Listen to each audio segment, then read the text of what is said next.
Hey everyone, welcome to a new edition of the n8n community live stream. It's very hot here in Europe right now, so you might see us a little bit red-faced, but we're all very excited about today's program. We have slightly different topics than usual, but I think you're going to be enjoying it very much. We will start with a conversation with Claire Knight, who is our Director of Engineering at n8n, and we have an overview of some Hackmation projects and what that is exactly. We'll be sharing that with you later. Then we have Elvis Saravia as guest. He is an author who has been writing on our blog a number of series on working with AI, and he'll be talking about how to combine deterministic steps with agentic steps in your workflows, and it's going to be very good and in-depth content. Then, let me remove that. Next up, we have a panel of the women behind our Women Plus in Automation series of events that they recently started running in Berlin. And they've been very popular, and I'm really curious to hear more about like what made them start these things and what makes these events different and what their plans are for the future. So we're going to have a bit of a panel setup conversation about that. And then finally, Community Challenge update. We have the winners of the last round, and they're presenting their workflows and they're talking through them step by step.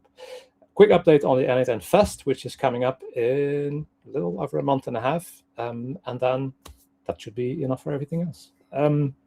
So with that said, I would like to welcome Claire to our stream for today.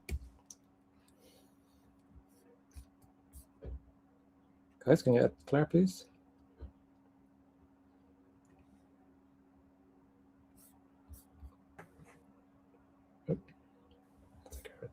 Here we go. Sorry, Claire. This always happens, like people push the button at the same time. Welcome. It's it's been about 6 months, I think, since we first met in Greece, right? It was great, yeah. And can you introduce yourself to the viewers and tell us a bit about what your first months at n8n have been like, because that must have been a roller coaster. Yeah, definitely a good roller coaster, I hasten to add, but definitely a roller coaster. Great to be here. Thank you for having me, Bart, and hello, n8n community. I actually work across the monetization part of engineering. Please don't boo me, community people. We're building things that some of you want as well, but I look after the various enterprise engineering teams that we've got, and also the cloud team, which maybe some of you are using our SaaS, our hosted version of the cloud product. That's with me, and obviously also related to monetization is the growth team. So that's the area that I'm covering. And yeah, 6 months. I tell you, it feels like 6 minutes and 6 years all at the same time. There's like so much amazing stuff going on here, of which you'll see a little bit in what we're going to share with Hackmation shortly. But we had really big announcements. Everybody saw the SAP thing. I was working on that. I've been hiring for these teams. We're hiring, by the way, for anybody, engineers. Just put that out there. So yeah, it's been such fun times though, because there's so many great people working here. And I know that sounds cliched, but there really is a bunch of great people here at n8n. Yeah, absolutely is. And just for my understanding, Claire, what does a director do? What do your days look like? Officially, I say I connect dots. But I kind of run around making sure everybody's aligned. I work cross-functionally. I work with the sales teams. I work with the customer success teams, as well as engineering and product. I ensure that different teams talk to each other. I try and keep a view across all of engineering so that I can make sure the right people are talking to the right other people, and probably agents today as well. I think agents are giving me more collaboration concerns than humans. But there's a lot of that kind of stuff. And then you're kind of accountable for a lot of things without actually doing any of the work yourself, is the scary part of the job. I bet, yeah. And you mentioned like you're responsible for the monetization part, and that is not a dirty thing, because we all know that this is financing the community edition as well, right? And so like we have this cycle where the community edition leads to us being introduced within companies, and those are paying the bills for the cool new features that we all get. And again, what we try and do is, like, if we can make the cloud version we call enterprise ready, that actually better downstream for everybody, for all of the pro users and trial users and things like that. And because the capabilities will be better, the deployment will be better, your self-management will be better. So all of these things also trickle down in a, I hope, a positive way. And we've definitely been taking on some of the scaling things, which some of our users won't be worried about from a community point of view, is just them using an instance. But I know a lot of you are doing really amazingly advanced things with n8n out there. So that, I think we can also share benefit with the community there as well. For sure, yeah. And maybe it's good here to make make a small sidestep. I know that the release of new features has slowed down a little bit right now, but that is because we're focusing on these new AI features that we've talked about in the last 2 live streams already. And so the expectation is that in the next couple of months, we'll have way more news to share about that. But a lot of efforts and a lot of engineering is being redirected into those areas right now. Huge amount, yeah. And I'm really excited by things that I can't unfortunately share today, or we can't share videos of today. I do think it's going to be worth it. And to say, we're also putting stabilization work in there. It might not be shiny new features, but hopefully we're making the product better for everybody along the way as well. Yeah, agreed. So, and yeah, while we cannot talk about that, what we can talk about is the hackmation. Definitely. And I think that is like an interesting thing that we do in our engineering teams. And can you tell us a bit about that and why we do that? Yeah, I mean, I actually think it was started by the product leadership before I was here, although engineering now run this.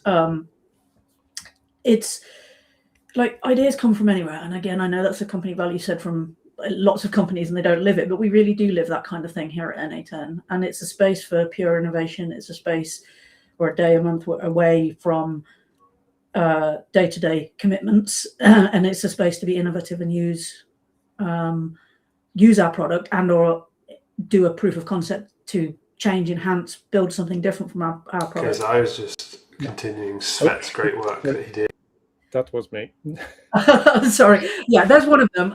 But yeah, it's great for innovation, and it's great for people feeling engaged, and it's great for us using the product. So I just really love this aspect in all companies, but we do it so well here at n8n. And so we have actually 2 different types of this event, right? We have the Hackmation, which is more engineering focused. Yeah. And then we also have what we call Hundefutterzeit, which is the German word for dog fooding, basically like eating our own dog food, and which is more like across the team. Everyone is building workflows, getting to use the product more, helping us find bugs, etc. But today we're focusing more on the engineering part of the. It is, but I think one of these demo videos is mostly using features that are already there, which is also great because it's really pushing the bounds of what we can do and finding rough edges, and that is also a valid use of the Hackmation. Give the space for that. Brilliant, yeah. So for today, we selected a few videos of some features that we were experimenting with that engineers were excited about doing.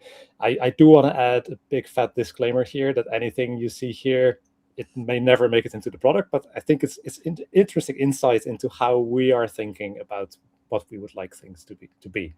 Absolutely, yes. And please, I second Bart on this. Doesn't mean these are prioritized right now, but I definitely think some of them will make it. Yeah, and for one, for me, this is always an interesting time of the month where we see these exploratory projects as well. So let's start in a few. I already started one by mistake. The first one is by Rob and Svetoslav, and they looked into node grouping. So I'm going to play it here, and then we can maybe. Okay, so I was just continuing Svet's great work that he did on being able to define groups and actually allowing you to be able to collapse them in a way that the canvas doesn't become a mess and things overlap. One thing I've also added, which I know will not be popular with certain of our users, but I wanted to test that, is obviously like now we have to do all this auto layout when we create groups. One thing we might want to try is auto positioning, right? So here I can't actually move things wherever I want them. I can make changes that would affect execution order, but everything is kind of in like a set position. So if I try and move nodes around, they snap back into place unless I do something that switches the execution order. So you have less control, but it would maybe be better as like a collaborative experience if we had more fixed positions. So yeah, here's a feature that I know a lot of people have been talking about in the community as well, and we're just like trying out what could it look like. The interface is still rough, but it gives you an idea, right? Yeah, definitely. And I mean, I very much like tidying nodes up. I mean, some of the big workflows that we have they're a lot. You look at them and go, oh, where do I even start? And I know we have some things like that, but sometimes the logical grouping is really, really helpful. And I really like he's pushing the bounds here on like maybe locking it and seeing what difference that makes. Obviously, we've not rolled this out, but maybe this is an A/B test that we do at some point. It's that kind of, this can lead to lots of things, not just directly adding into a product. And whilst there will be haters, there will probably be lovers of that kind of feature as well. Exactly, yeah. And I think his video also shows that we're aware of that. Like if we change stuff, people might like it or they might not, and that's something we need to figure out with early tests and response. So. All right, with the eye on the clock, I'm going to move to the next one, which is by Bernard, Milorad, and Alex, and they explored being able to use your computer from within workflows. So we're moving into OpenClaw territory here a bit. Here we go. Yeah. Hi everyone, I'm going to show you how to use computer use within workflows now. We have for Agent, we have a tool that Agent can use, and we also have a standalone node that can be incorporated deterministically into workflows. How do I set it up? Right now we don't have a credential yet. If I want to set it up, I get the normal computer use credential to start the CLI on my computer. When I do that, it gets automatically created. Now that I have created my credential, it's already setting up my local device as this credential, so it will use my local computer for this. I have this LinkedIn scraper, which will save it to a file on my desktop. Okay, it now succeeded. It opened up a new LinkedIn page on my computer and navigated the search, and we already find a lot of familiar names there. It is also saved to a local file. You can see this export here with names. To show you another workflow, I can have a form trigger and it connects to my browser, selects the tab of the form node, and navigates to a local file path. If I run it now, it's taking hold of my browser window, identifies the correct tabs, and opens the local file. And that's how I can use computer and browser use within workflows now as a normal. Yep, that video was cut off a bit, but yeah, and I think this one is of course, this is the kind of functionality that a lot of people are developing right now. We see that it works, but this one obviously has a lot of security and safety issues that need to be carefully worked out, right? Definitely, but it is something that we're really looking at because it's it's not uncommon now. You want your tools to do all of the things.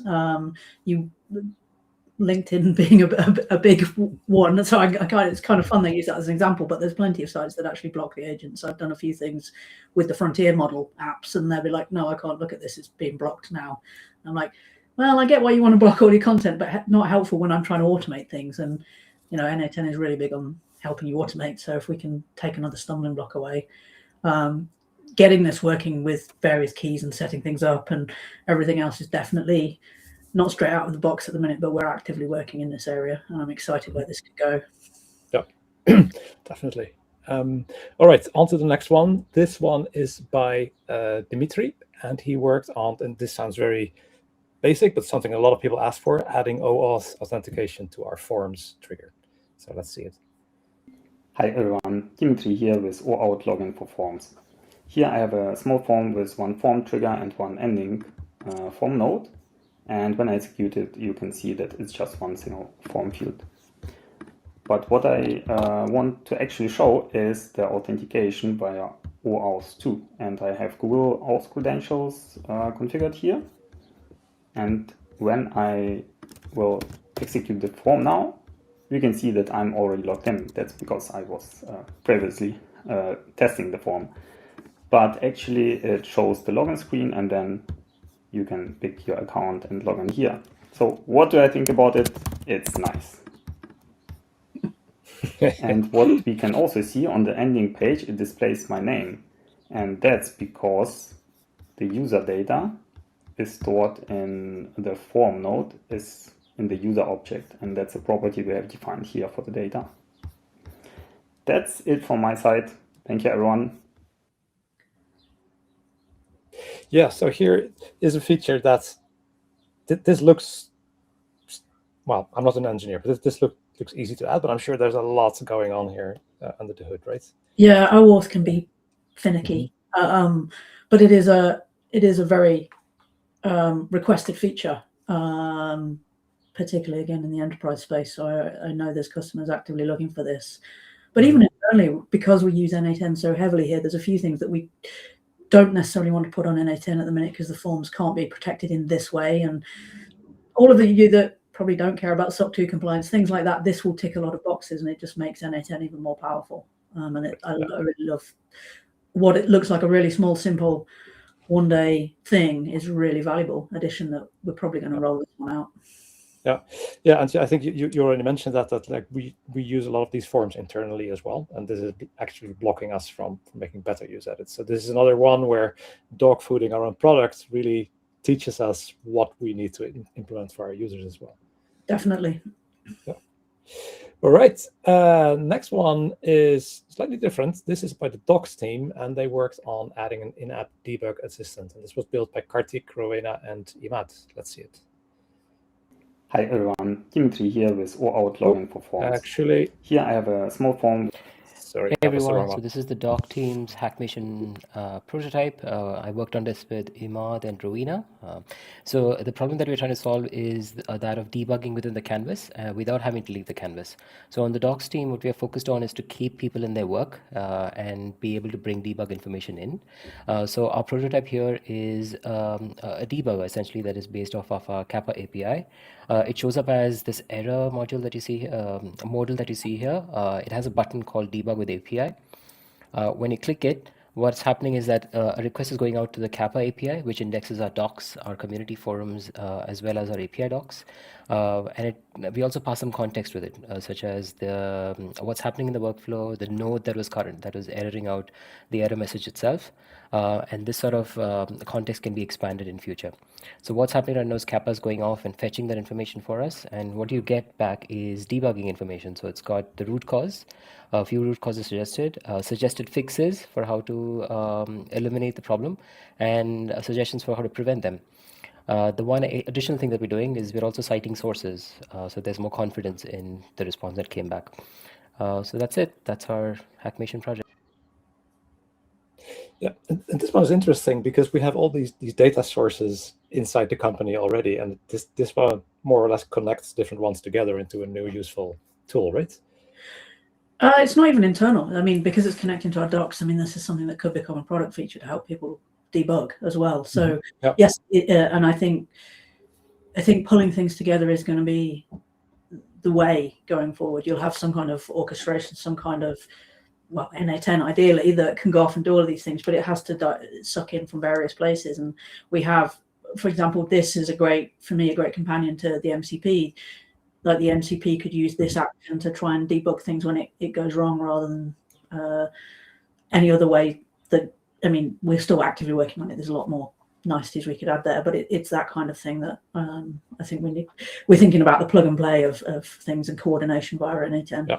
Yeah, and what I especially enjoyed about this is that this is the documentation team that is building a feature like this. So I think that kind of shows that everyone at n8n is fairly technical. We're all builders. We all like to create stuff, and even though you may not be a full stack engineer, you can still do really interesting things. Yeah, and I mean we're in a good position by working here that we get to use a lot of the AI tools that are out there, and we get to try things out, and you're encouraged to try. And Kartik is embodying ideas coming from anywhere. It's not just purely the engineers here doing that. Yeah, fantastic. I have a last video. This is a short one, and it's kind of funny because this one is created by Cornelius, who is our VP of engineering, and he's also your boss, isn't he? Yeah, very much so, yes. Let's watch this and say some nice things. We hear time and time again that getting access to our n8n office in Berlin is more difficult than it should be. I wanted to fix that. So imagine you are visiting Berlin.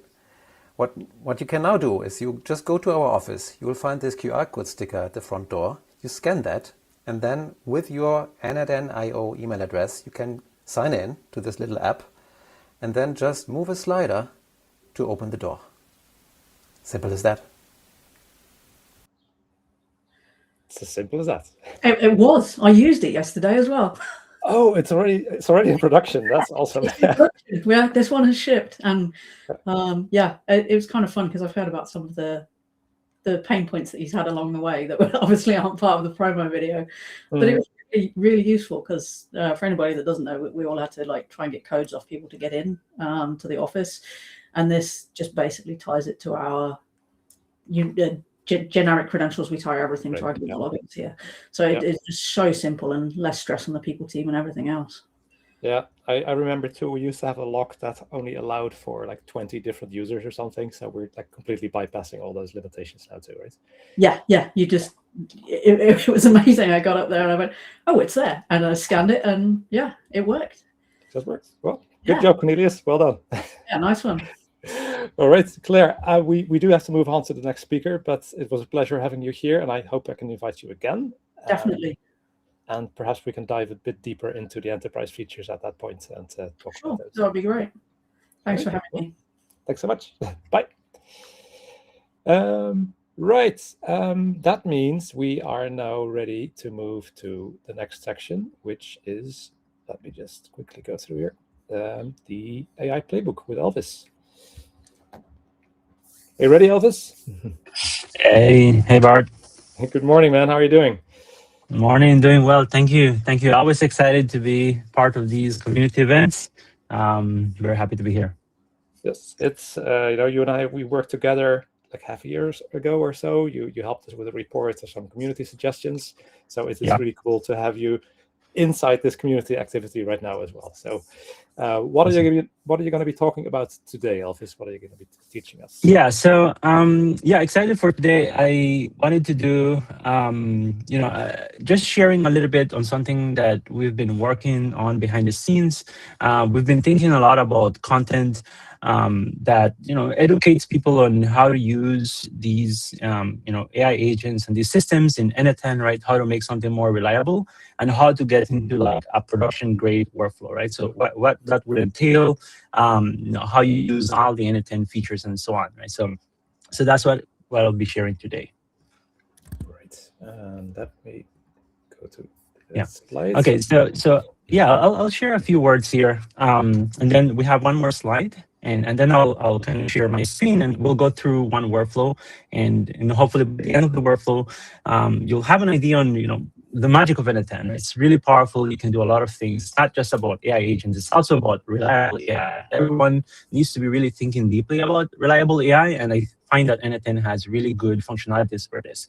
But anyway, so I think something we've been working on with the n8n team is to again release content around AI in production. I think there's very little content around this, and so we wanted to work on a series. We go deep into topics. And the first in that series was how do you combine AI agents with deterministic steps, right? n8n is super powerful for that. In fact, I think that's how n8n started in the first place. That's what got me interested in n8n. The fact that you can kind of combine code node and all of these different types of nodes, and then obviously you have other magic with AI agents and so on. So we'll talk a little bit about that workflow in a bit, but this is a series that I'm working on, and we have so much content that's in the pipeline. So if you all can get a chance later this week, we have a little link at the bottom there that you will find. You'll be able to find the series. There's content on evaluation, monitoring, human oversight, human in the loop, which is an exciting topic. How to extend agent capabilities, how to build with complex agent patterns, how to do tracing, auditing, monitoring once you have your systems in production, and then the last one, which is like how do you publish and scale, right? There's lots of content on there. Today we're going to focus on one specific example, and you'll see how powerful this is. Yeah, so here's a little slide, and I'm going to switch over to my screen in a minute, but I want to explain what I'm about to show you. So when you get a project, right, you have this project and you have these requirements, and everyone is excited about AI, but I always tell like developers and companies that I work with in some of my consulting engagements, we need to like take a step back, right? AI is exciting, and you can put them into production, but I think we still need to think about making it reliable. And let's look at a simple example customer feedback, right? All companies have this. All companies that do enterprise, they have customers, and customers are sending out these feedback. We want to capture all of this data, and we want to pass it through a workflow, right? In this workflow, what we're trying to do is we want to process, we want to normalize data. We want to put guardrails in place just in case it's like noise or it's spam or something like that. We want to figure that out, right?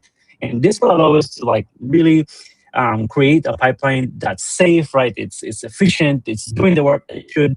And this only happens by breaking things down, right? Breaking all this problem into these different components. And I believe, and I argue that this is the best way to actually take advantage of classical, workflows together with this amazing technology, which is AI. So in the middle, you'll see in this slide here, there's a classify and generate. Basically, we use a simple example to classify and generate to classify this customer feedback.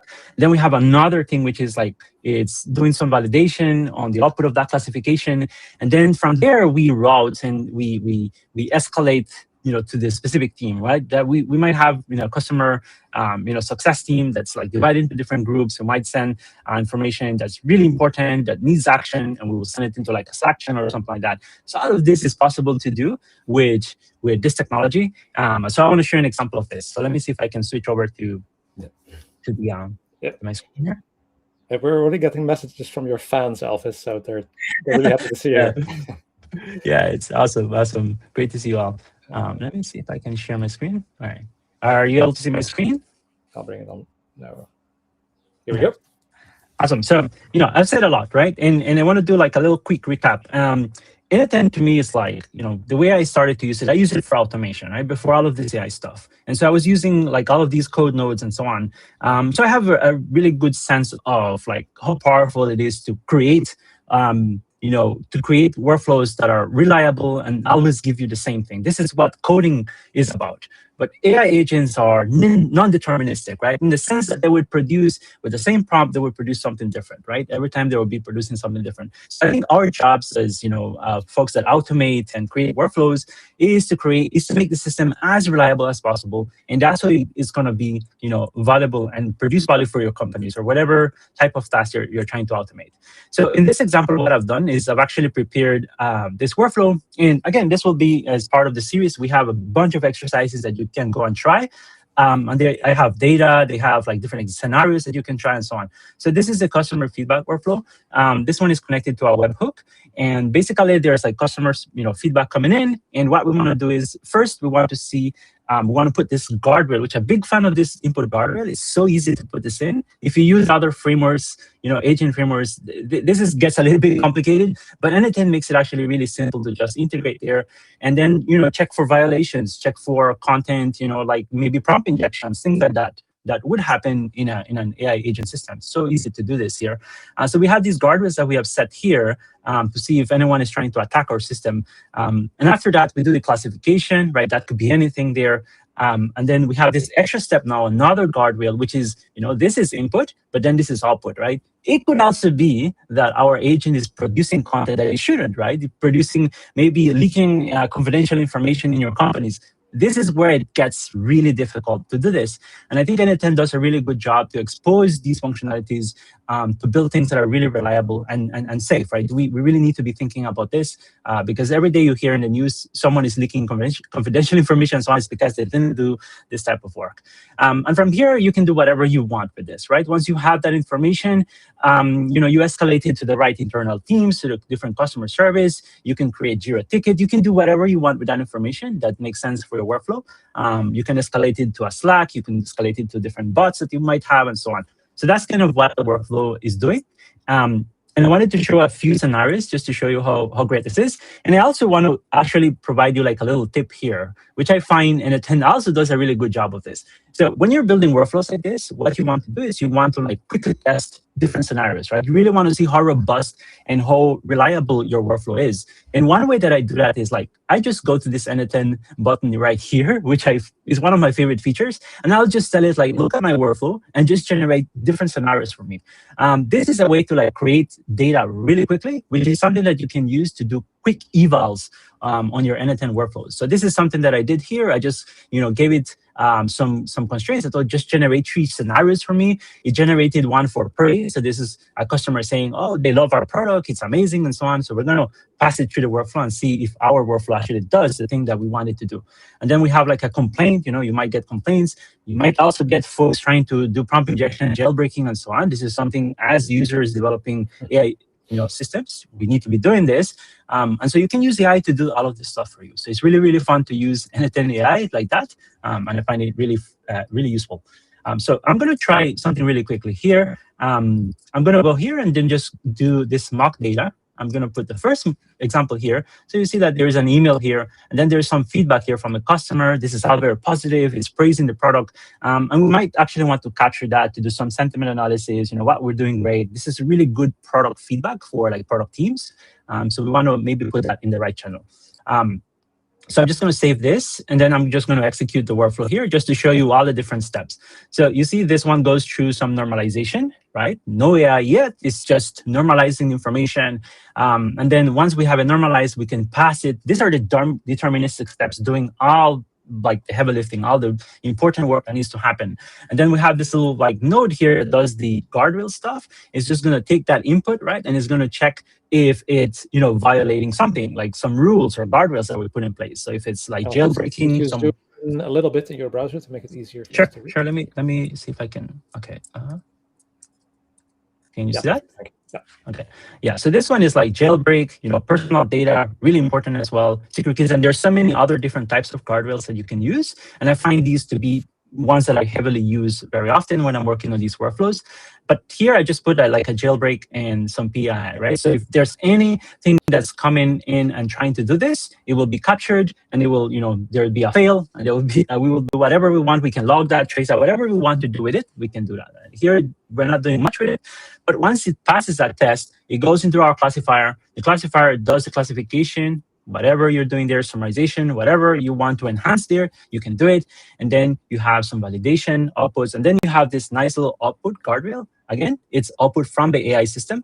So we want to do some guardrails here because, our AI could also be leaking information too, right? So it's errors from humans and errors from AI agents all being captured in this workflow. So this one again is really interesting because it does come with a few guardrails that you can just use out of the box. You set your threshold, right? There's an AI system working behind the scenes. It's just going to take the information and it's just going to use the guardrails, and if it catches anything, it will say, this cannot go through. We'll just kill it there.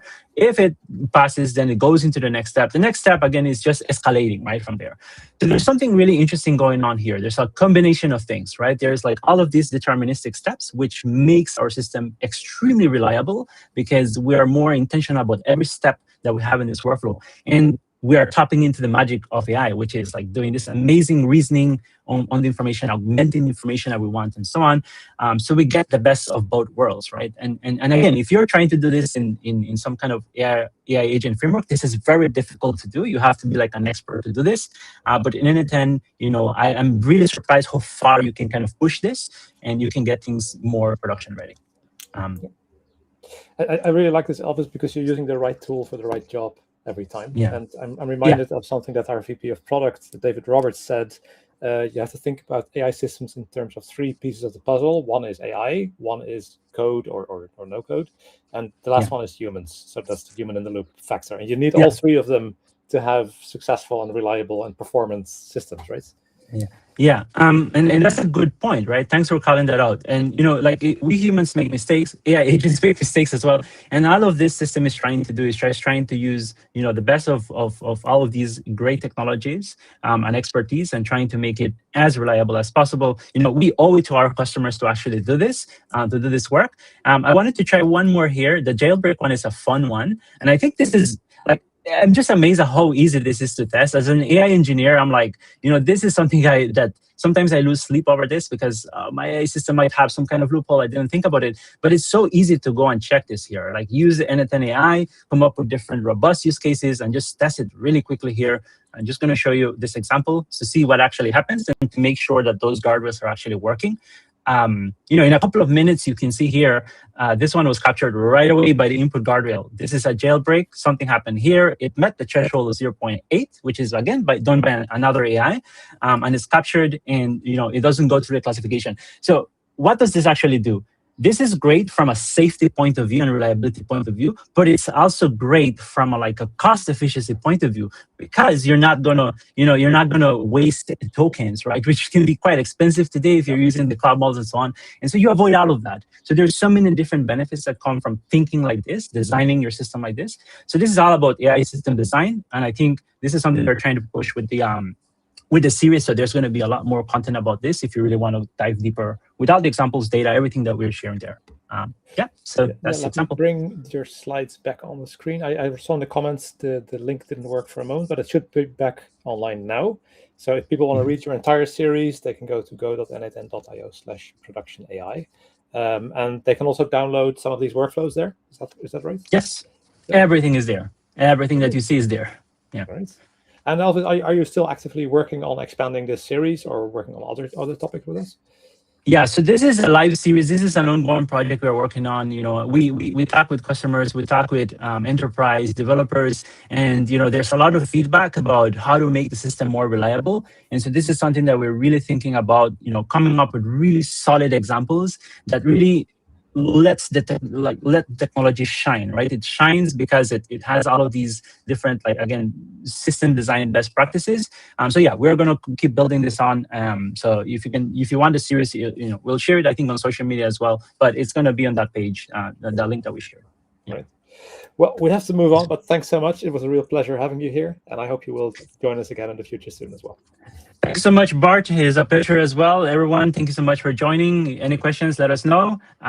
Excited about everything that's happening at n8n. So thank you for the invitation. Okay, man. See you soon. Bye. Bye-bye. Yeah.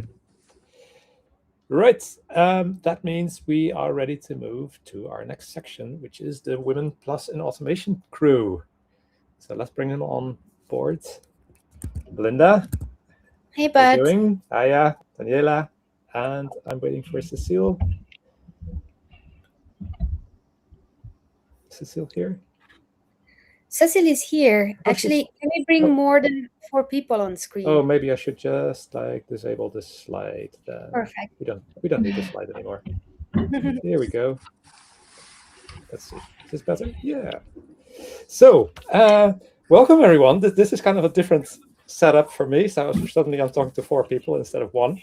I had a chat with you earlier today, and I've been following you along this course for the last couple of months when you started in March, and I'm really curious to ask a couple of questions about how you built this, what's happening, what's making it different.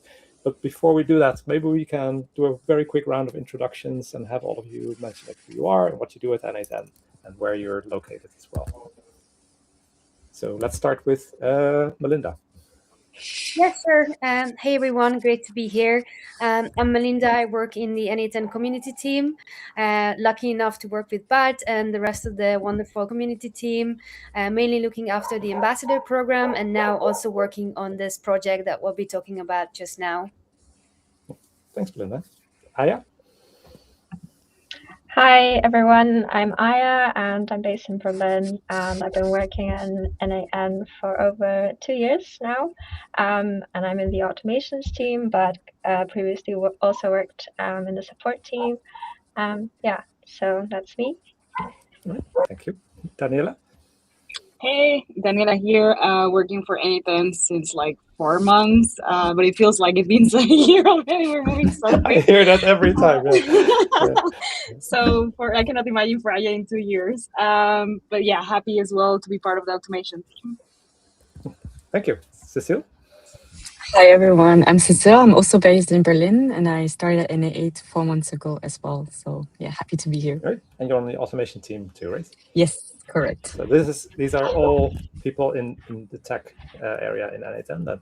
All right, so let's see. I want to start at the beginning. Cecile, a couple of months ago, you wrote a blog post writing like, why don't I see more women at automation events? And what was the moment that made you do it? And when did you realize other women were waiting for someone to ask you that out loud?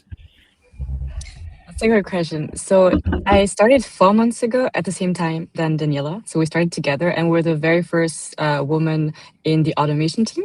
So it was very exciting, but also very like challenging because I think I had a little bit of imposter syndrome. So it was kind of hard, but starting with another one was very empowering. And we were like talking a lot to each other, like uplifting each other. And I think day 2, we were talking about, hey, like maybe we should really help more women starting in automation. And the other thing is I've been going to a lot of AI and automation events in Berlin, and I think they're mostly like male dominated. And I've always felt like it was not inclusive enough, not welcoming enough for women. So we had this idea of like trying to welcome them into a very safe space where they can really learn with this guidance. So yeah, I think that's why I write it, this feeling on LinkedIn, because I wanted to know like, hey, is there other women out there wanting to like also join this community? Right. And you mentioned your imposter syndrome, and that reminded me of a comment that Jan once made to me. He said, like, all the best people have imposter syndrome. So that is like totally okay. Okay, so you made an interesting point about like seeing all these other automation meetups and seeing how things work there. Melinda, you've seen lots of meetups as well, like many in the n8n space. What happens in a Women Plus in automation room that you don't see in these other meetups? Yeah, sure. Also, apologies, but my dog decided to bark in the background. So if you hear some background noise, it's because of that. Beauties of a live stream. Don't do anything about it. Yes, when it comes to our events, like all of the n8n events are very inclusive, welcoming, and there's a very nice collaborative spirit always. But what I noticed, like during our events, that still somehow this was like different. Like people started chatting straight away. We didn't have to do anything. Like they just arrived and everyone was like networking and chatting like straight away. Also, a recommendation that we implemented from our ambassador Emal, who is an ambassador in Berlin, and he's been running our builder sessions as well. He recommended that from the beginning we already encourage people to talk to each other and maybe even tell them, hey, if you sit with people, like choose like a couple of people around you, and if you fall behind or if you have any questions, like treat yourself as a team. And that also really helped to create a really nice collaborative like setup, and the whole event had this spirit from the beginning to the end. And again, all meetups have this. Every meetup I attended had the same, but somehow this was slightly different, and I feel like the space provided this feeling of comfortableness to the attendees. Mm-hmm. I've seen pictures of it that really speaks the same thing as well. Everyone seemed super relaxed and everyone was busy talking to each other. And you're right, this also happens at the other meetups, but usually people need to warm up and it takes a bit longer. A little bit, yes. It's like, yeah. And so at the networking part of the event, that's when people really start to connect more and more. But I felt like with you, it already started during the talks, right? Exactly. Yeah. Question for Aya. So between the moment that Cecile posted her first message and the first event, there were a couple of weeks, and more than 100 women signed up in that matter of time. And what surprised you most about the people who showed up? Like, was there any common denominator, or what did you notice? Yeah, that's a great question. So we originally sort of designed the workshop for beginners, and but we actually we ended up having a lot of people from different backgrounds, all levels, from complete beginners with non-technical backgrounds to developers or people who already built automations using other tools. And we also had people from different nationalities and different backgrounds, like founders or operators, people working in different teams in product design. Just the diversity really surprised me, and but also at the same time, everyone seemed to be able to help each other, and everyone by the end of the workshop managed to build something that was working. And I was also really surprised by how people were asking questions. I always find it hard to ask questions in an event like this, but I saw a lot of people raising their hands, talking to each other, and that was really nice to see. And yeah, so that was really good. Yeah. Yeah. It's really interesting to hear like what a wide variety of people were were at this event as well. And I'm impressed that most people left with a working projects. That is not easy. Like, we've done a bunch of workshops ourselves as well, and sometimes you just get bogged down into the detail and people are stuck. So having them all collaborate and support each other, I think that's like a magic ingredient here that we can use in our other events as well. All right, back to Cecile then. So a lot of these attendees, they mentioned that they don't necessarily see themselves as being technical. And like, what did you hear? What was the difference you saw between the moment they walked in and by the time that they left? Yeah, actually, it's funny because everyone who came, even though they don't know about the tool, they all came like super interested, motivated, curious. And I think that's the feeling like we had at the beginning of each event, and I think that's amazing. And I think we try to really guide them through like support, because we usually a lot of like women from NA comes to like help. And even though most of them never touched the tools like ever in their life, they still like manage to like build a little bit of that workflow. And what really surprised me every time is like the spark in their eyes when they leave this event, because they always like, no matter how much they've built, they're always so impressed by their own like work. And I think that's what we're trying to like also generate, like it's this spark in their eyes and like, oh, I can build that. So yeah, I think that's pretty cool, and that's what we've been trying to do. That's perfect. We in the marketing team, we often say like we need to get that people to that first aha moment. They're like, oh, I can do this. That's amazing, right? And now with all the new AI tools, that's only becoming easier. Yes, and I think that's cool that they're not afraid of it, because I think like it's scary. Like a lot of them came like, I never tried it before. So yeah. Amazing. Wow, cool. Daniela, another question for you. Like this, you've done 2 of these events now. Like, are there any things that worked well the first time that you carry to the next event? Like specific elements you wanted to protect in them?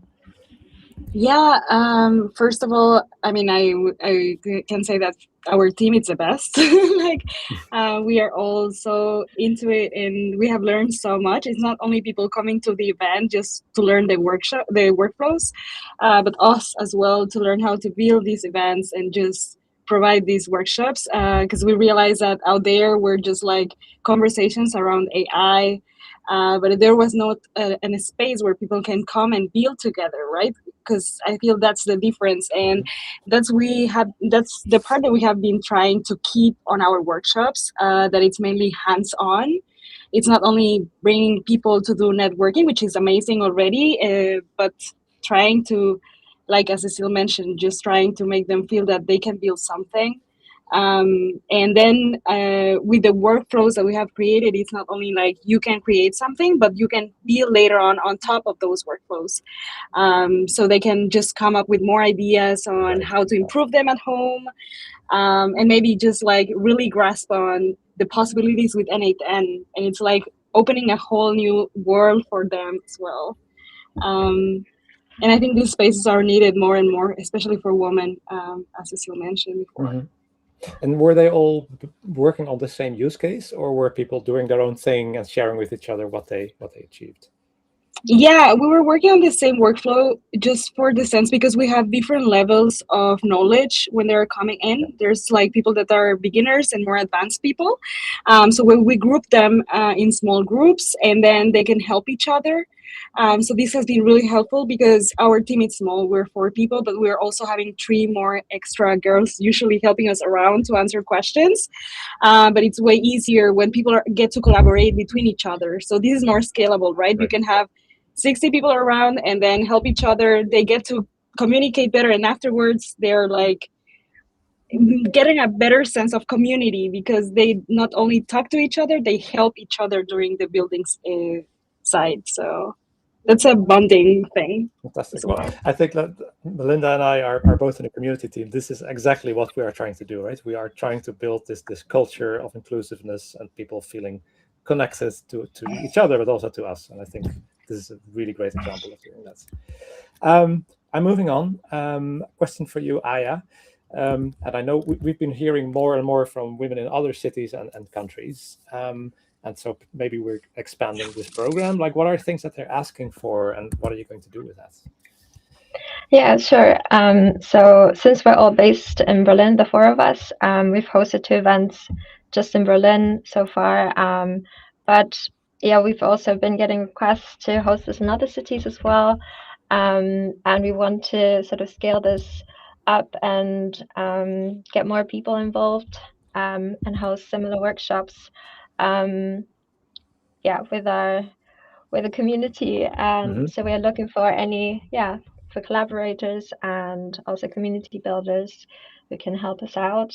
And we also have a LinkedIn group that people can join and connect online, so they can find collaborators or connect not just in person but online as well. And we're still exploring how to make the best out of these platforms. But if you have any ideas, I will also there's a link that you can go to get in touch, and we've also uploaded all our slides and materials that we use for our workshops, so people can also take a look there. I'll be sharing that link right after this panel is done, so people can go visit that.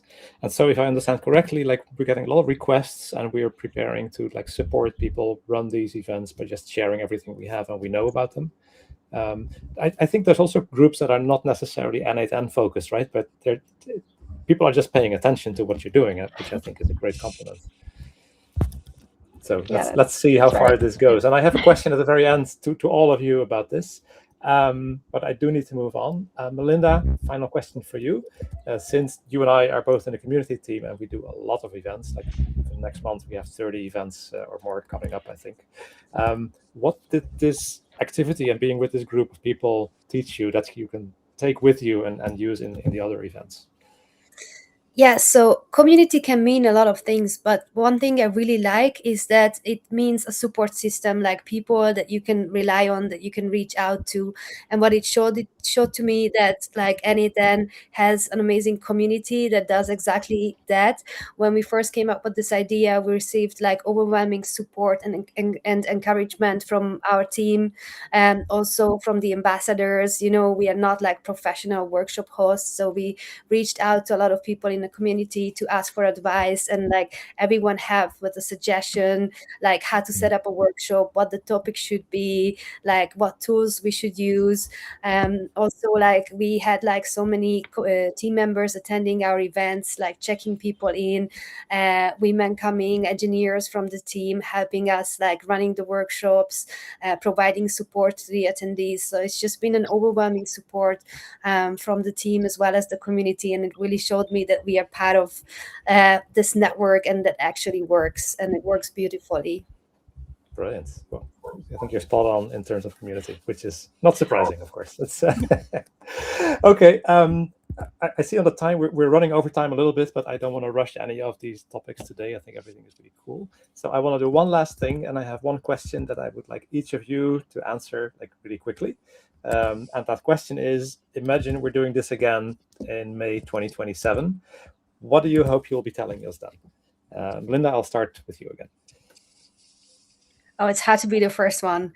But I hope to say that we organize like so many successful events, help so many women to get into automation, to feel confident in their skills and what they can do in the future, and also collaborated with a lot of organizations like trying to do the same. Sorry, that was more than one. Yeah, well, it works. Aya? Yeah, it's a good question. I think I just want to see these events popping up everywhere, and just more women feeling empowered to build cool automations. Yeah. Thank you. Daniela?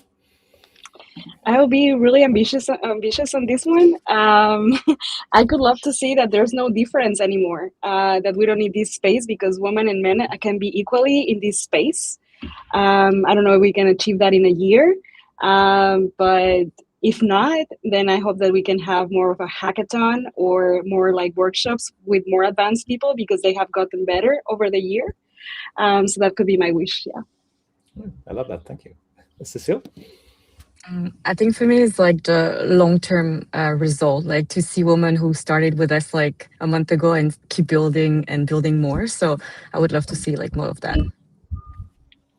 Brilliant. Well, I love all of these responses, and I'll add my own if I may. I hope that this initiative will pick up so much momentum and attention that by next year you'll all be on a stage of a TED talk and giving a presentation explaining what you did. I think that would be a fantastic outcome of this. All right.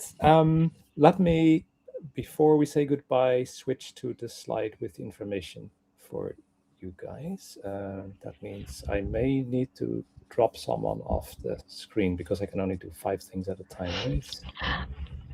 Let's see what happens. Ooh. And then I need to go back.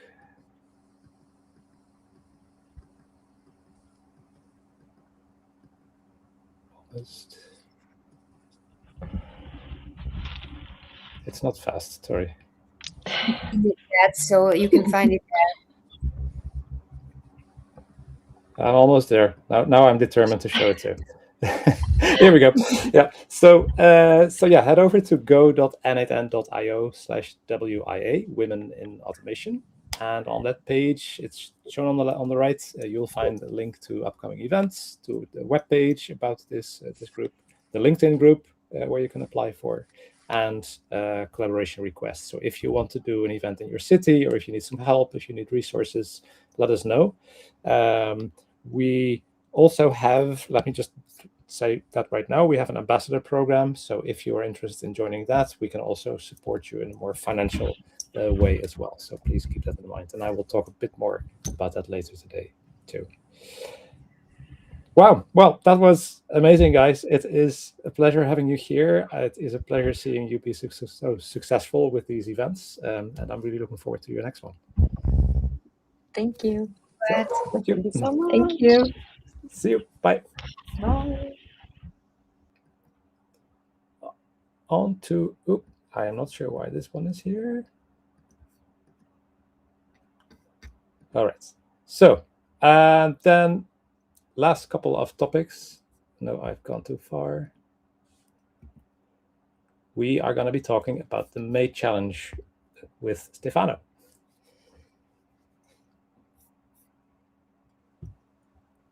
Hi, Bart. Hey, Stefano. How are you doing, man? I thought already that you would skip my slides. I was, for some reason, it was showing all the slides that we hid, and I had to go through them, and I had to guess the slide number. So yeah, sorry. No worries. No worries. Happy to be here again. Great. So how are we doing on the challenge, Stefano?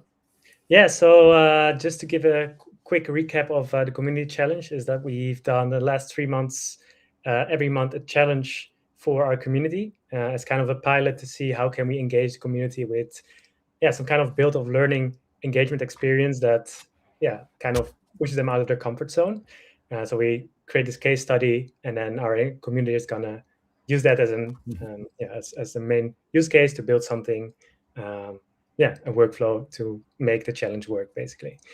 And for this month, we did the human in the loop automation for a company called Relay that we made up. And I must say, every month I'm always just surprised about what the people built. And I must say, this month was really difficult to select the winners of this challenge. But before we go that, maybe just to get a recap of what the challenge was. So the human in a loop is something really important, I would say. Definitely also what we just discussed with production AI. In a way that guardrails also work to help you in this production way. Also, the human in the loop is there to help you have more confidence in what happens in the workflow. So what we came up with is that you are joined the company Relay, and in the team we have 3 people who are on key decisions that you need to automate. And your goal is to create this workflow where in every part of this and every step, you have a revision or acceptance flow where it goes through the whole workflow from start to finish.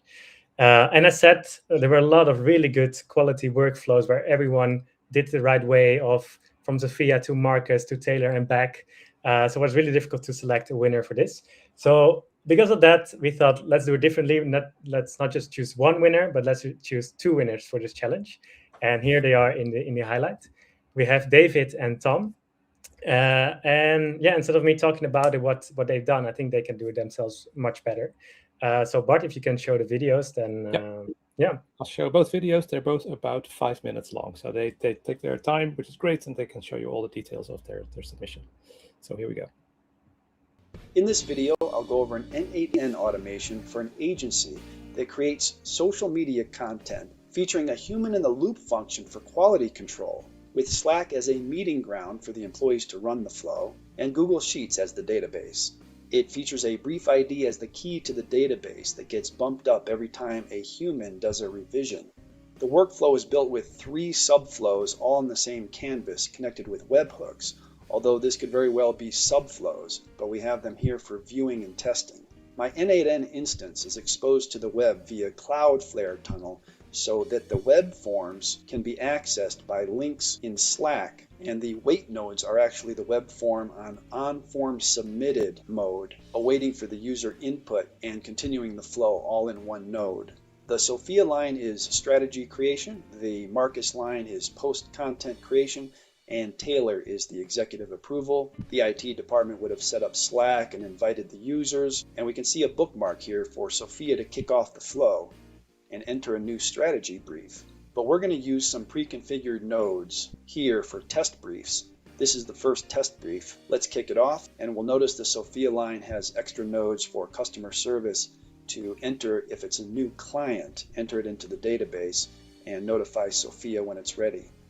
Now the Sophia line is running, it has access to the web, and it'll create 3 different post content ideas for Sophia. My local here pops up the forms, but let's go to Slack and see the message for Sophia, and here it is. Here are the proposed angles. Let's just ask for a revision. It could be 1, 2, or 3, but the revise node is what matters to the AI. Something like that, and let's kick off the revision. Alright, so that already kicked back and the AI is working on it. That would have gotten written to the database here under the strategy tab, still under the new brief, and revise was entered here. So the new angles are ready. Let's kick back to Slack, revise strategy, proposed angles. Let's give that a approved. There we go, submit. And that'll go right over to Marcus. Now we'll have to go to executions because it is a separate execution. Incidentally, these flows have Gemini Flash 2.5 and Marcus is using a single image for media creation, of which you could expand this to video creation, carousel, an entire subflow for the actual media. So the Marcus line is now awaiting approval from Marcus, and we can see the message from Marcus here. Open the content review form. And we'll see what the AI actually came up with as a post for Lupin client, LinkedIn, the topic, there is the post, endless video, cues, wrong. Okay, let's just give this an approval real quick. And we can see that written here into post content, and it was approved, so it turned green. And we're up in brief ID number 2. But it's still the Lupin LinkedIn of that day. So that would have kicked down to executive approval, and that would be Taylor, and a Claude model here for viewing the image and giving an AI opinion. As you can see here with any quality flags, the AI says approve. Let's check our Slack. There's the Taylor message, no flags. There's the post. The AI recommends approve, but let's just see what a revision looks like. Let's send it back through the Marcus line. If we choose the Sophia line, it's very simply a message to Sophia to re-enter a new brief here. But the Marcus line is a full revision, and it sends a message to Marcus to expect a revision coming with Taylor's notes here. So Marcus has his revision from Taylor awaiting here. Could further revise it as well. But let's check the message from Marcus, the revision, and we'll open the form there. And there's the outdoor scene. Most managers think. I would have to look closer on that, but for the flow, we're going to say approved. Great. Let that run. And in the database, we would have seen that Marcus was actually revised and now is approved. And Marcus's notes are here, and Taylor's note was here. And now we are back into executive approval. And the message for Taylor. Let's just give that an approval. And that has succeeded. We get a final message in the Slack channel. Team, all has been approved. Incidentally, in the database, I have add tools, open viewer, And when you click a link, you can also view the image here, and that is simply created by extensions app script in Google Sheets. The final approval from Taylor would probably go to a Blotado or an upload post to publish the content. So please comment with any questions, and we'll see if we can provide this workflow on the n8n forum, complete with instructions on customization. Thank you. All right, that was an extensive one, and I really like seeing all these different lines side by side. Yeah, so indeed, that's also the reason why we chose for David for the winner on this side, is that he just not only did the workflow as revisions, but it was just a complete connection with Slack, database, everything was there basically. So congrats to David, and really good job. And I hope also it inspires other people to think how to even expand your workflows beyond the easy way. Agreed. Yeah, this is also a great candidate for the node collapse feature that we showed earlier in this show. Reduce the complexity of the visual a bit. All right, let's continue to the second one and see what Tom built for us. Hi, my name is Tom, and I've built the Content Workbench. It's an n8n workflow that helps you to create AI-generated social media posts for different platforms and also for different clients. In there, we have a human-in-the-loop pattern that helps you to stay in control of the AI-generated content. The workflow has 3 different phases, and in there we have 3 different agents, but they all actually work the same. After the agent provided us some content for the post, we send the result back to the user as an HTML page. So the user doesn't just have some buttons, but it's also rendered as an HTML page, which feels like a single page application for the user. After we send the result back to the user, we wait, and the whole execution just stops, and the human is in control what to do next. Do you want to approve the result of the AI agent, or do you want to provide some feedback so he can try again? And then later we go to the next phase. In the end, it looks something like this for the user. We start with the content brief. Here we can choose one of the clients. Each of the client has its own data table row here, which is also provided by n8n. Then you can choose the platform and also the content type. And we can override some other values for this specific post if we don't want the saved settings in the data table. Now we start with the first phase, and there we get 3 different options from the AI agent where we can choose the angle of the post. If we don't like it, we can say that maybe we want it more funny. And now the agent gets the feedback and has to generate new options for us. And then again, we can choose again, like, do we want to approve, or maybe we want to work on it again. This time I'm fine with maybe this one. And we go into the next phase. If you look into the execution, we can see that the whole workflow is waiting. And here we can see we are at this node. And also in this first loop, we see that we have 2 items in total, because at one point we said we have to work on this again. We gave some feedback, and we can do this as long as we want to. But now we are here at the second stage. Here we actually create the post content with a preview matching for the platform. Again, we can choose to give some feedback on the text or also the visual directions, but this time I'm going to say that it looks good. And now we are in the final stage. Here we make a complete review, like, is this post aligned with the company values?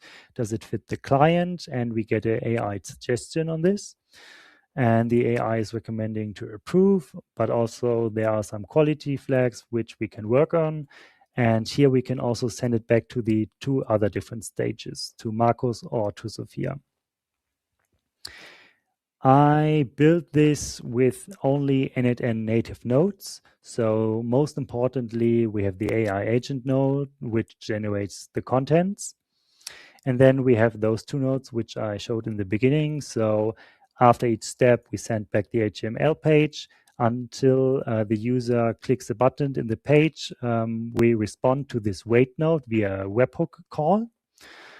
And this pattern is always repeating, and the result of the HTML page contains the data from the user. So here we decide if we want to take another feedback loop or if we want to start a new phase.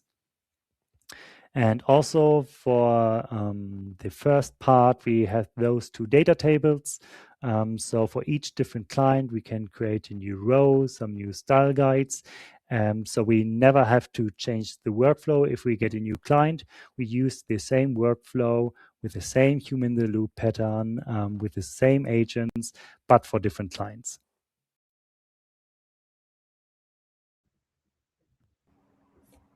That was an impressive bit of UI as well.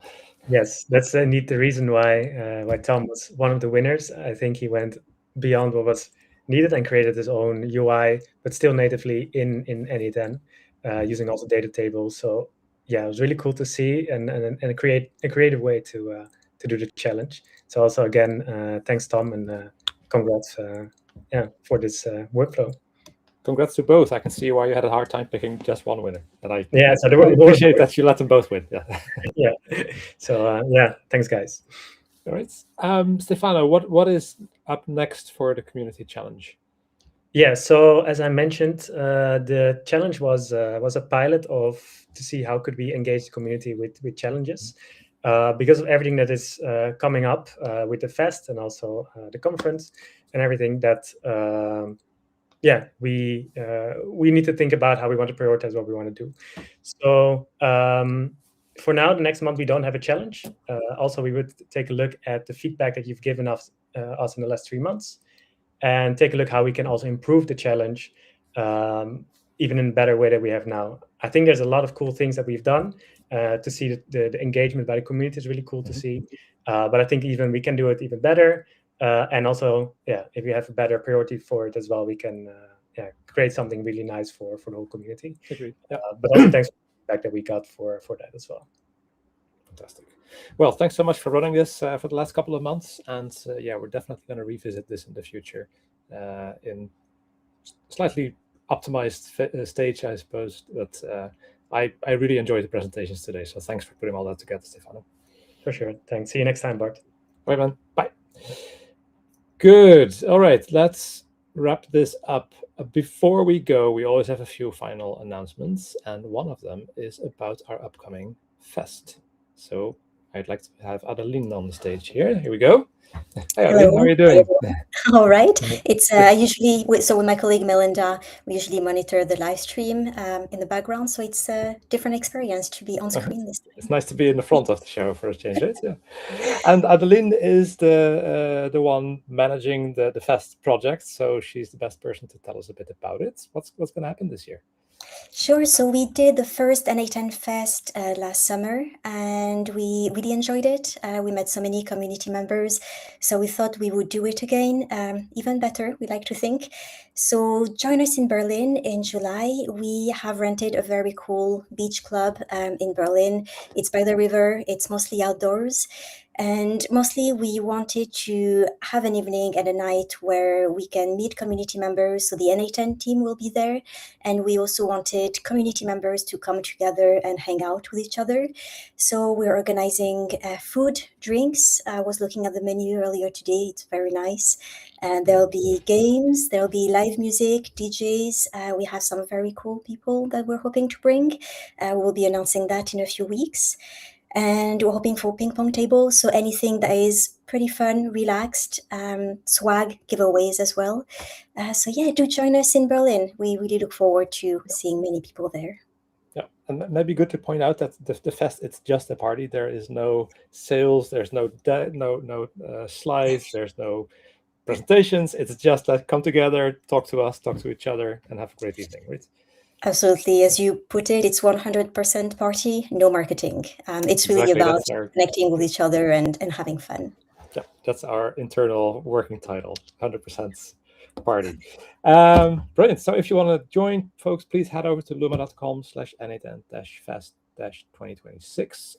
You will notice that we are charging a $9.95 ticket fee. That is not because we want to make a bit of money off it, but we really want to be able to predict exactly how many people are going to show up so that we can give everyone the best possible experience. And how are we going to be spending that money, Adeline? We will be donating it to charity. So we haven't decided the charity yet, but we'll announce that on the night. Fantastic. Thank you. Okay, looking very much looking forward to that evening then. Thanks for the update, and yeah, let's do another update in the next live stream when the date is approaching. Thanks for having me. Great, thank you. Bye. Bye. Okay, now we're really in the final stretch of the stream. This is another one that I'm going to skip. As always, we're hiring. Claire already pointed that out in the opening segment today. We are currently looking for 48 new people, and that includes someone in our team. So we're looking for a US community manager, someone on the West Coast, so preferably in San Francisco or Los Angeles. If you'd like to work with me and Melinda and Adeline, and Stefano and Tino and Anna, who are not here today, please apply, because we're really looking forward to that. We're also needing lots of engineers, lots of salespeople, lots of support as well. So have a look on n8n.io/careers to see if there's something there for you. And then, in case you didn't know, we have a monthly community newsletter. If you sign up for that, you'll stay in touch on all the updates on the fest and other activities that we do. We always have featured workflows that we think are especially cool, and we will highlight upcoming events there as well. So head over to n8n.io/newsletter for that. And yeah, events, lots of them. As I mentioned earlier, next month we have over 30 events confirmed, close to 60 still in the works. So it's going to be very busy worldwide. We have things coming up in the US. We have things coming up in Africa. We have things coming up in Australia even this time. So there is a lot of activity, and have a look at n8n.io/community/events to see the full list of things. And if you are one of those people who enjoy not going to events, but actually setting these events up and running them, you might be good material to become an ambassador for us. So if you are an experienced n8n user and you have a bit of experience running events like this, setting up a meetup or a hackathon or anything that brings people together, have a look at n8n.io/ambassadors. You can see like what we're looking for, and you can apply from that page as well. And I think with that, I am done. This was a long one. Sorry, folks, that we took so much time. But yeah, I really enjoyed today's content, and I hope you did as well. We'll be back in a month. The link will go up soon, and we hope to see you again. So thank you. Bye.